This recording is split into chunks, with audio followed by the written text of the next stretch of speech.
If you don't want to be seen as woke washing, make it about actually identifying where your brand can have an impact and what you're going to do in the long term. How brands can avoid woke washing is being honest about where they are.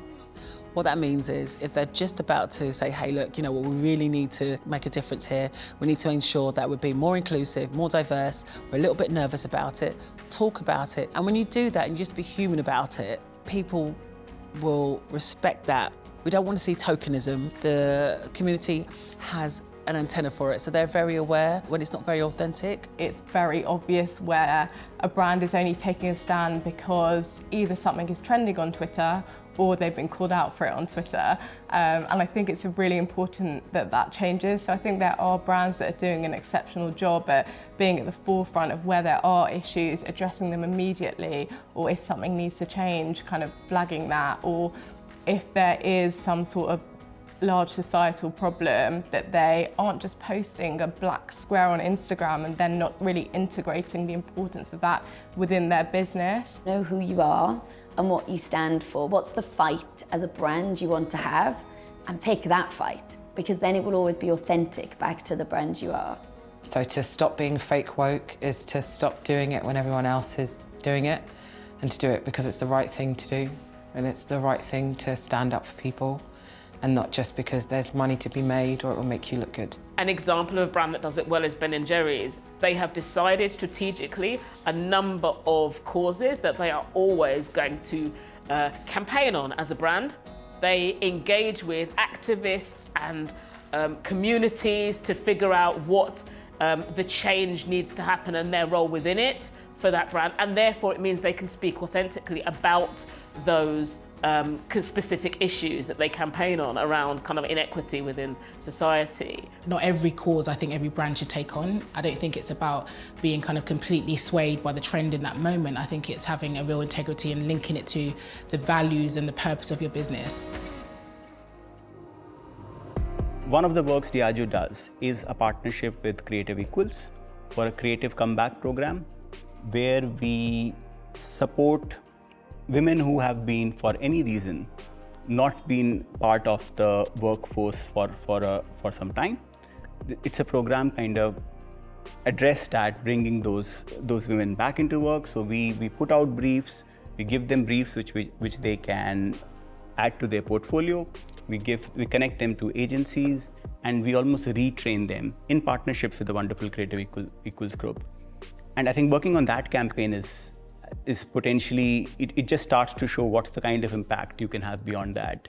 At Elvis, we worked with Freedom to Donate and Lad Bible on a campaign which we called Blood Without Bias, and that was tackling a relatively unknown piece of discriminatory law in the UK, which said that all gay and bi men who were sexually active were essentially banned from giving blood. We created an activation known as the Illegal Blood Bank, which essentially acted as proof of concept for individualised risk assessment. We brought it to life with NHS qualified nurses and NHS researchers in the Illegal Blood Bank, and we actually took pints of blood from gay and bi men, and we screened that blood. We found that blood was 100% safe to use, and that body of data that we gathered with the standards that we put around it whilst we were gathering the data generated enough conversation, enough pressure on the government to lobby for the law change. And roughly 12 months after the campaign went live, the law actually did change, so we are massively proud of that piece of work. We created a huge campaign called Untapped, and what that did was present people as people, and our idea was to close the gap between communities in the UK and the communities out in a very, very small town in Africa. And what happened is we featured, granddads having a go at grandkids and getting annoyed, and hearing the stories about, romance between people from different villages, and all of that stuff just reminded people that they are people too, and actually the simple notion that they don't have access to clear water just became absolutely unfounded. It became WaterAid's best ever fundraising campaign. It had huge traction in terms of international development also, and I think in terms of representation, it just gave people a sense of agency that they'd never had before from UK advertising, I think, specifically. So we measure our societal impact in a few ways. So first of all, we have what we call our Sustainable Living programme, and we have a metric that we track and measure, and ultimately what that metric is tracking is this brand making the world a better place as well as making money? And so it's a measure that we track year on year in all of our markets. So in our case, we're in 100 markets, so we track it across the world, and you can really see the impact. So that would be the first way, I think, which we have a robust measure that we track year on year. In all of the work we do, communication-wise, we test. And so we test to see, does this drive an unstereotype agenda? Does this have a positive depiction of men and women? And then we track sentiment when we go live with campaigns, whether that be social listening or we actually conduct research with consumers after we've gone live. So with all of those measures, you can really get a robust read on, are we making a difference? And with that information, we then look to act. Is it enough of a difference? What can we learn so we can keep improving? Measurement is very important for us on this journey. We have very clear matrices around judging our creative work.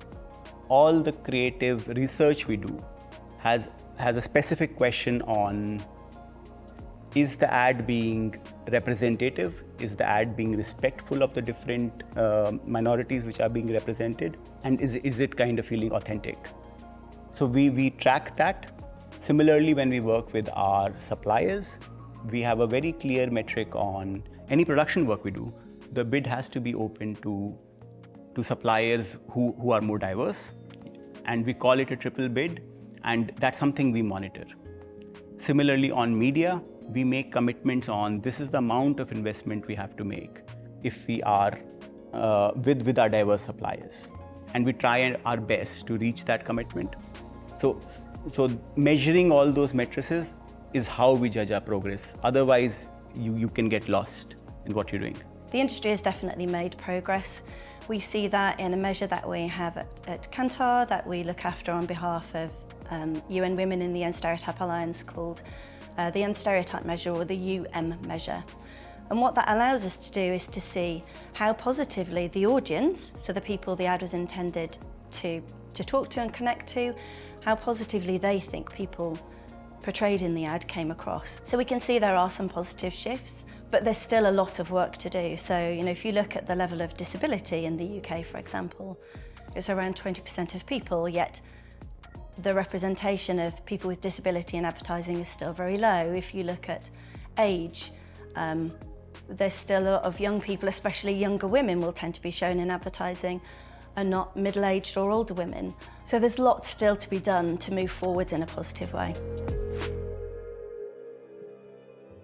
Is improved representation enough?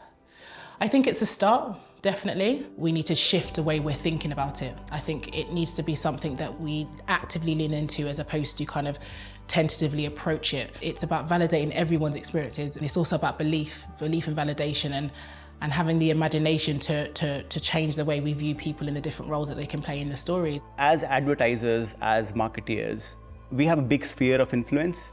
We touch agency, we touch production partners, we obviously play a role in culture, we play a role in media. It is extremely important. We look at how can we use this leverage and influence we have to improve society. How can we influence both behind the camera, in front of the camera, and even in how we place our content. There's been a lot of positive creative change, but so much more is needed. I definitely think we've gone on a journey, and you see it in the industry, where people are trying to step away from being tokenistic. We have a platform to tell those stories, so we should absolutely be using it to stimulate the imaginations of everyone.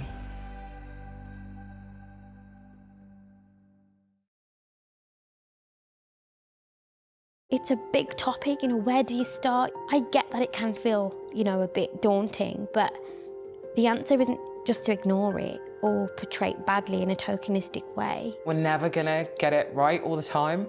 There's always an opportunity to learn and to grow and to be better. We need to be brave to speak up and stand up.